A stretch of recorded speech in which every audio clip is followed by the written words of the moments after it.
What's up, guys? It's your girl Jana, and I'm back with another video. Look, I dropped that cover. I'm gonna be honest with y'all, I was not planning on making another video, but I've been dropping every week, so it was just getting very much like I gotta drop something. I'm itching. I gotta drop something. So I don't know, this is kind of a important topic for me to just want to do a video on it, like random. And I know I'm in my bed again because I feel like for this type of video I gotta be comfortable. Okay, so today we're gonna be talking about how to get into the HBCU that you've been wanting to get into since your junior year, your freshman year of high school, middle school. For me, it was middle school for Howard. But I want to start this video by saying, before I get into it, I go to Howard now, but excuse any background noises too. Obviously I go to Howard now, but I only applied to HBCUs because I knew that was what I wanted for my college experience. So not only am I like an expert, because I got into every single school that I applied to, and even a couple schools scouted me out. So the schools that I applied to, and by the way, this method will probably work for any school or any HBCU, but I'm going to talk specifically about HBCUs because I know that I only applied to HBCUs. So here are the schools that I applied to and got into: Grambling, Jackson State University, Tennessee State University, Clark Atlanta, Spelman, Howard, of course. I think that's it. Yeah, that's it. Spelman. Yeah. So I got into all those schools. So I want to tell you guys, whether you could be in middle school watching this, you could be a freshman, a sophomore, a junior. I mean, I know a lot of seniors are applying now too. So let me tell you how I did it for all of these schools. And by the way, most of these schools did offer me some type of scholarship as well. If you guys want a separate video on scholarships, that's a whole nother thing. I could teach you guys about that, and talk to you about my experience. But with that being said, let's get into the video. All right, so I'm gonna give y'all 5 simple steps. I'm not gonna give y'all the runaround, okay? And I'm gonna make this very, very clear. I'm gonna try to be detailed, but also precise, okay? So step 1, you want to make sure that you check the school's averages for test scores, GPA, and you also want to make sure that you know what you need to know about the school. If you need to look up YouTube tours, if you need to look up the virtual tour on the website because you can't actually tour the school, make sure you know, because these things are going to tell you whether the school is actually a fit for you or not. I'm sorry about this weird angle, y'all. Okay. Now, you also, the way that didn't help, hold on, that's a little better. I just feel like y'all were looking like at me like this. So you also want to make sure you're looking at the graduation rates, how long it might take students to graduate, what is the rate of students that return after their first year. Look at the acceptance rate. Like Howard, I think it might be in the 40s or 30s maybe, meaning that your chance of being accepted is pretty low. Now, don't let that discourage you if you want to come to Howard. That's just Howard. I didn't let that discourage me. There's tons of students here, that got in and that we're vibing it out. So don't let that, sorry y'all, don't let that, stop you. But what I'm saying is that you want to make sure you know all of these things. Know what your chances are. Know what you're going up against. Inform yourself the things that you need to know about the school, so that, like, especially with the graduation rate and things like that, that's going to tell you, it's going to give you a hint about what it might be like to go there. And as far as checking the averages of the school, so what is the average GPA of a Howard student coming out of, high school? What was the GPA that they had? Those types of things are going to help you know your chances. And a lot of times HBCUs do not have requirements. They have averages that you can look at. So you want to make sure, like, it's not a requirement, But let's say the school you're looking at, the average GPA is a 3.2. Well, if you have a 2.5, it might not be, you're lower than the average. So you might not have the best chance. Doesn't mean you won't get in, but it's just something to make sure you look at and evaluate, because it can definitely help you going forward with your application, which is why this is step one. You want to do this first. And if you haven't done that yet, but you've already applied, do it as soon as possible to make sure that the school is a fit for you, and to make sure that you know what you're getting into, and just be prepared. I feel like this is just kind of like the informative period. You're informing yourself. So yeah, that's step one. Step two, you want to, and by the way, for step one, there's tons of sites that already have that information. 9 times out of 10, if you click, you Google like Howard University average GPA, you click whatever site pops up, they have all the rest of the stats on there. So shouldn't be too hard. Step two is you want to make sure that you are using, that you want to make sure you have a good writing submission. If the school asks you to submit a writing piece, an essay, anything like that, it needs to stand out. It needs to be interesting, okay?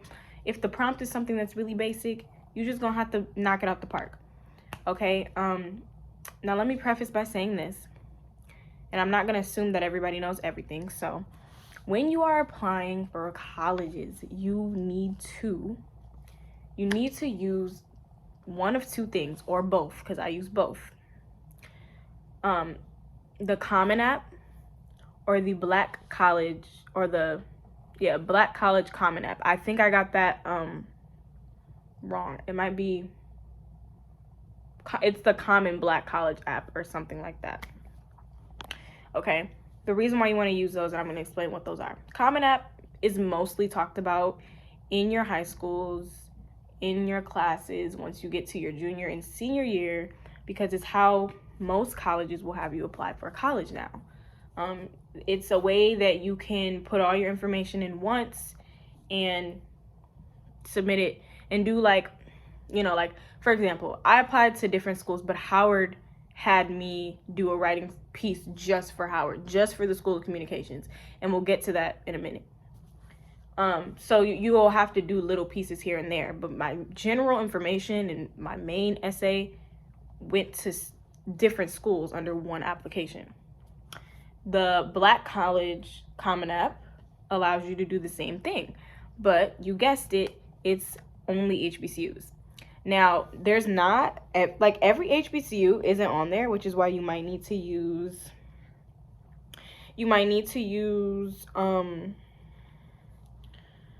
the Common App and the Black College Common App.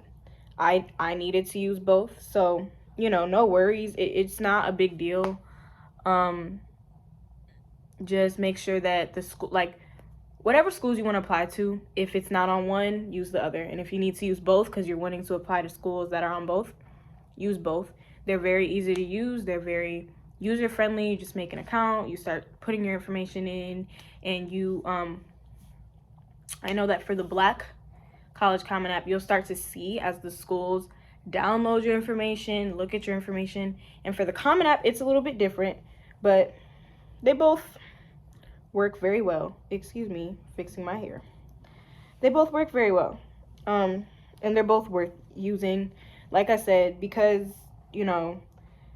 everybody's not really acquainted with HBCU culture, and it's not like everybody is saying, hey, apply to an HBCU. You might not hear about the Black College Common App in your high school, but you'll definitely hear about the Common App. But I'm telling you right now about the Black College Common App. Okay, so use what you need to use.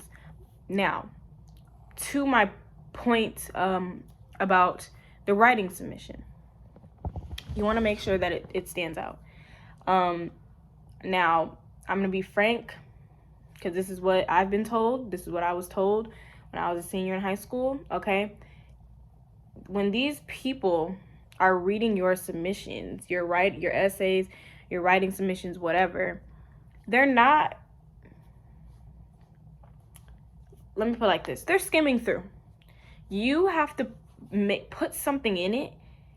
You have to have such writing quality, such an amazing story, such an amazing take on whatever the prompt is, that they're going to be like, okay, wow, I noticed that.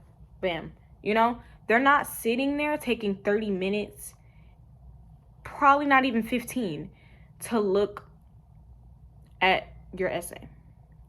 They have thousands, especially if you're applying to a bigger HBCU. Like, for example, I would consider like a Jackson State, Howard. Like, those are HBCUs with bigger student body populations, and that get thousands of submissions every year for, you know, applications every year. I mean, you're not gonna want to, you want to stand out. You're not gonna want to put something in your essay that's basic, because they're gonna be like, yeah, what else? If you feel like your application is not very, you know, like, let's say you have a 3.0, you have a 2.5, like your GPA isn't the highest, you know, you can make up for that in other ways, you know, like, and I think it's good that a lot of HBCUs have averages rather than like requirements for your, you know, GPA and your test scores, because that means that you can still apply and know that you might get in. You could still get in even if you don't match up with the averages, because your app was good. So one way that you can do that is by making sure that you write a great piece for your writing submission, your essay, whatever. Get some help from your English teachers. If your school has any type of resources, my school had like kind of like a, I think it was like a career fair, but it was also like they had workshops that you could go to, like anything like that locally. There's stuff like that online, like for free, or, you know, there's resources like with tutors and like all types of stuff like that online for free. Have somebody that you trust read it. Have, like, if you do have a teacher, maybe you're not the closest with them, but hopefully you have a good enough relationship with them to be like, can you please help me write my college essay? Because it's not like you're asking for help with an assignment, you know. They can help. They should be able to help you. They should want to help you. So see if you can get some help in that category if you don't think you're the best writer. But that is something that can really boost your application. Like, it can push your application to the forefront if you make those, you know, those admissions workers look up to be like, they spitting. This is a good essay. It's gonna push your application to the forefront. Okay. So my next step 3, is having a well-rounded application. So I'm gonna explain the order of these steps a little bit before I get into step 3. So you want to, you know, look at the school stats, averages, all of that. Write a great piece. Now, the reason why I put the you know, the essay or the submission piece second is because you can start on that before you start applying to colleges, because sometimes a lot of the essay prompts or whatever might be similar. So you can start a good draft, use what you need to use, make sure you change things for different schools. Don't submit something to Tennessee State that says Grambling. Make sure you change it, okay? But you can start asking a teacher for help now. You can, well, if you're like a senior and you haven't applied yet, you know, like, you can start that process now so that it's easier, so that when you're applying, you don't feel like, oh, they asked me for an essay, I don't got one, you know? You can start that now. Now, we're talking about the actual application part. You want to have a real well-rounded application. So again, if you don't have the highest test scores, if you don't have the highest GPA, do you have a lot of volunteer hours? Are you in a lot of extracurriculars? Did you play a sport? Did you start a club? Did you join a club? What did you do outside of classes at your school, or just outside of your school in general? Put all of that stuff down. Do you have a job? Jobs count as extracurricular stuff. Jobs count. These colleges just want to know that you are not just somebody who go to school and go home. And I remember I got told this a lot during my application process as a senior. But they don't want to see, and this, hey, if it hits too close to home, I'm telling you now so you can fix it. They don't want to see a student with a 4.0 or 4.2 GPA with no extracurriculars, or with, one club, versus a student who might have a lower GPA. Maybe they have a 2.5, a 3.0, but they're in band. They were in band, they're in theater, they work, they volunteered this many hours. I know when you're in high school, it seems like the kids who have the best grades are going to get into every college. They might, but it's not just because they have good grades. They most likely have a well-rounded application. So if you don't have a 4.0, if you don't have whatever GPA that you think you need to have, like I said, these HBCUs, most of them, if I'm not mistaken, have averages that you can look at rather than requirements. So let's remember that. You want to make sure that you have like a decent GPA, you don't want to be failing everything. I don't think that's going to work. But you don't have to have a 4.0. I want my people to be released from the shackles of thinking that just a 4.0 is what you need. Just good grades. It's never been that. That's never been the case, okay? You can have great grades and be passed up by somebody who is more well-rounded because they're a student, they work here, they volunteer here, they're in student council, they're in the choir, they're doing dance outside of school, they started this club, they're in the robotics, and they didn't have a 4.0, but they had a 3.0. Because you know what? If you have a 4.0 and all you do is go to school and go home, you should have a 4.0. All you do is school, But if you're well-rounded and you're doing other things, it makes more sense, okay? Just trust me. Trust me on this one, okay? Make sure you have a well-rounded application. So GPA is a little harder to change, especially if you're a senior. So one thing you can do, for example, I did this myself. I didn't like my SAT score. I didn't like it. It was giving basura. It wasn't gonna get me into the schools that I wanted to get into. So I took the ACT. I know what you're thinking. Why don't you just retake the SAT? I don't like the SAT. It gave me testing anxiety. Like, I didn't think I was going to do very well on that. And that's something that's very real. That's something that a lot of students have. So I'm not going to get into all the specifics, but that's just an example. You can volunteer.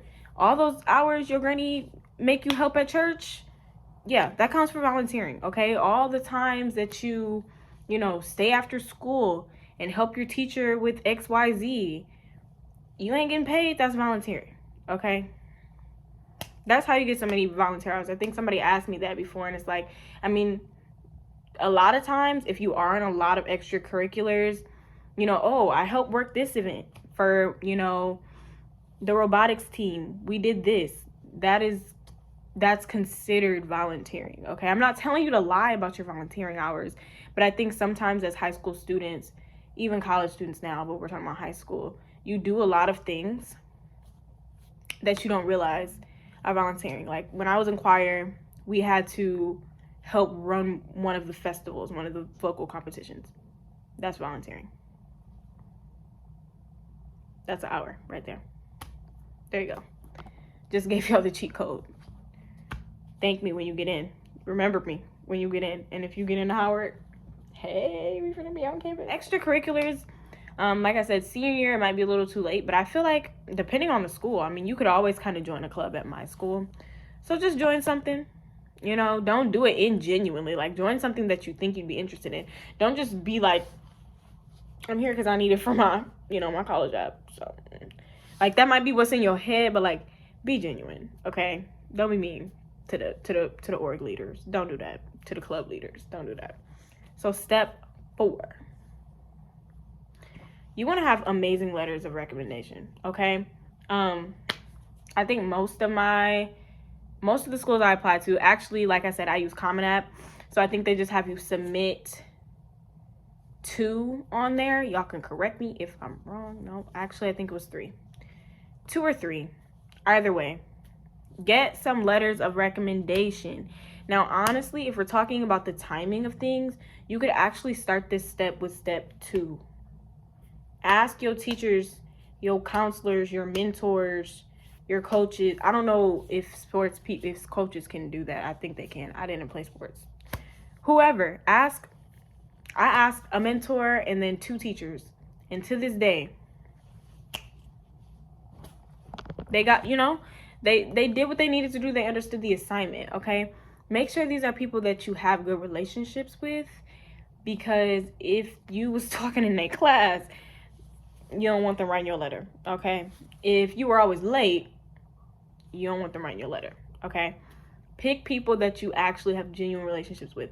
And the reason why I say that is because you also don't want to just come up in a teacher room 2 years after you had them like, hey, can you write me a letter of recommendation, if you aren't keeping in touch with them, and one thing that you can do if you're not a senior, pick a favorite teacher, pick a teacher that you really enjoy their class, and start to, email them, hey, like, could you, I don't know, like, let me. So step 4, you want to have amazing letters of recommendation, okay? I think most of the schools I apply to, actually, like I said, I use Common App. So I think they just have you submit 2 on there. Y'all can correct me if I'm wrong. No, actually, I think it was 3. 2 or 3. Either way, get some letters of recommendation. Now, honestly, if we're talking about the timing of things, you could actually start this step with step 2. Ask your teachers, your counselors, your mentors, your coaches. I don't know if coaches can do that. I think they can. I didn't play sports. Whoever, I asked a mentor and then 2 teachers. And to this day, they got, they did what they needed to do. They understood the assignment, okay? Make sure these are people that you have good relationships with, because if you was talking in their class, you don't want them writing your letter, okay? If you were always late, you don't want them writing your letter, okay? Pick people that you actually have genuine relationships with. And the reason why I say that is because you also don't want to just come up in a teacher room 2 years after you had them like, hey, can you write me a letter of recommendation, if you aren't keeping in touch with them, and one thing that you can do if you're not a senior, pick a favorite teacher, pick a teacher that you really enjoy their class, and develop a relationship with them, okay? An appropriate relationship, okay? We don't want for you to get to senior year and not have anybody to write you letters of rec, okay? And if you're a senior now, I hope there's some people in your life that can write you a letter. It cannot be somebody you're related to, okay? Somebody that is in your family cannot write you a letter of rec. Cut it out. I know you was thinking about your TC, but cut it out. I don't care if she work at your school. Stop. She can't do it, okay? That's just on period. Teachers, coaches, your boss. It needs to be somebody that has seen you work and thrive and grow, okay? Because those are going to be the best letters. They going to type you something up that's going to be like, wow. Like, you can see, like, 2 of my teachers, I'd known them for more than 1 school year. So, in my letter, they could say, when I met her as a sophomore, she was like this, and she has still done this, or she has grown in this, and this is why you should, So, yeah. I think that one's starting to become self-explanatory. Your application is going to be soaring. It's going to make everybody in that admissions office be like, we see it. We see it. How can we not see it? You're going to knock it out the park, okay? And with this last step, a lot of people don't think about this, but this is really ,1 of the most important steps, okay? Show enthusiasm. Girl, you better act like you want to go to that school. Okay? You really have to show enthusiasm. Okay? So a couple ways you can do this. That don't mean you need to be like, this school is the only ever school I want to go to. You don't need to lie, okay? Let me show you an example.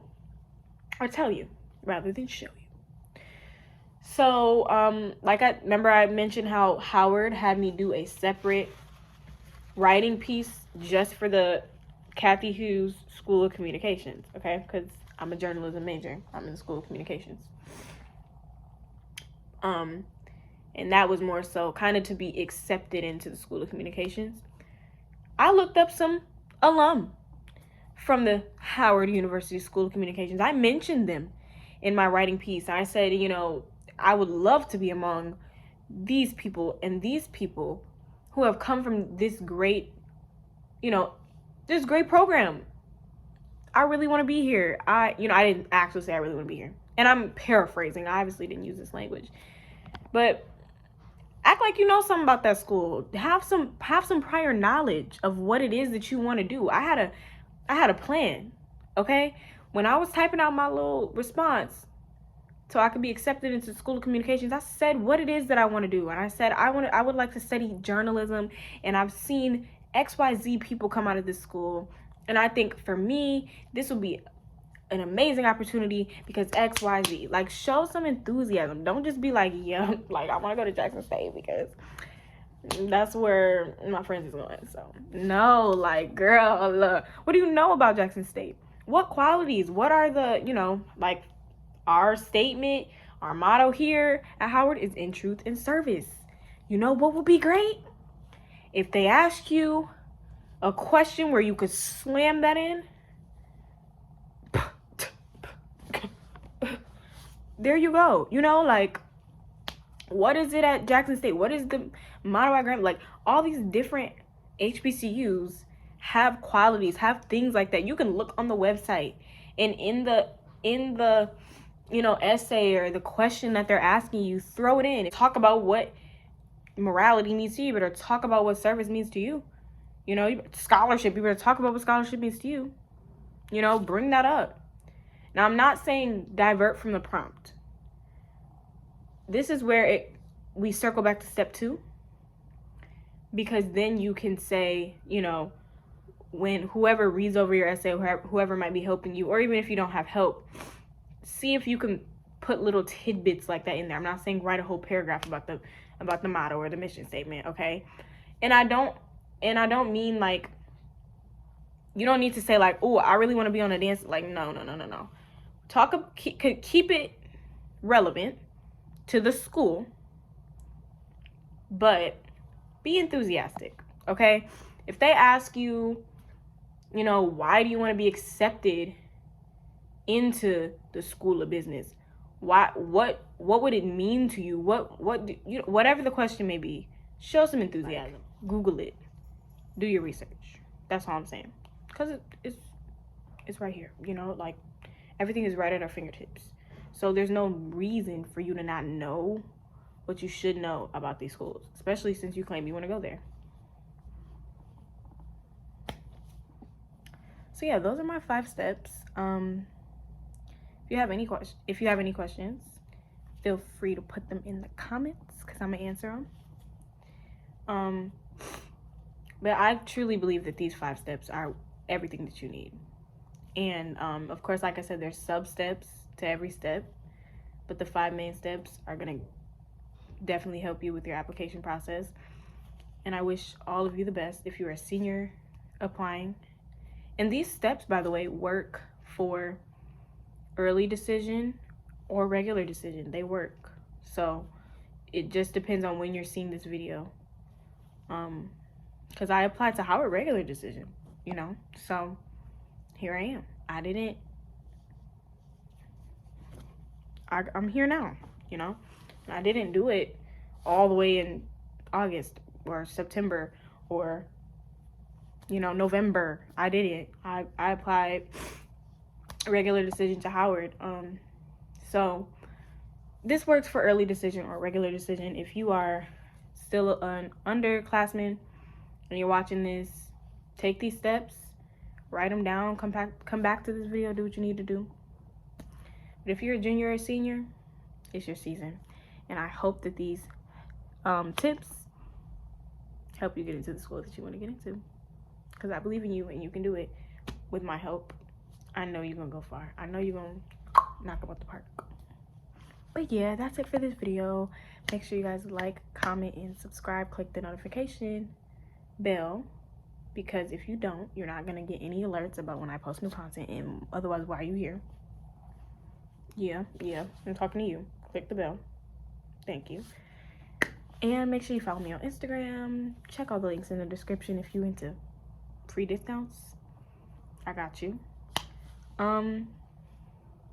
That's really all I gotta say. I hope you guys enjoyed this video. Let me know if you want any more academic help, any more HBCU related content. Let me know. Any more high school, this is technically like high school related content. Let me know what you want to see in the comments. I'm here for it all. Bye.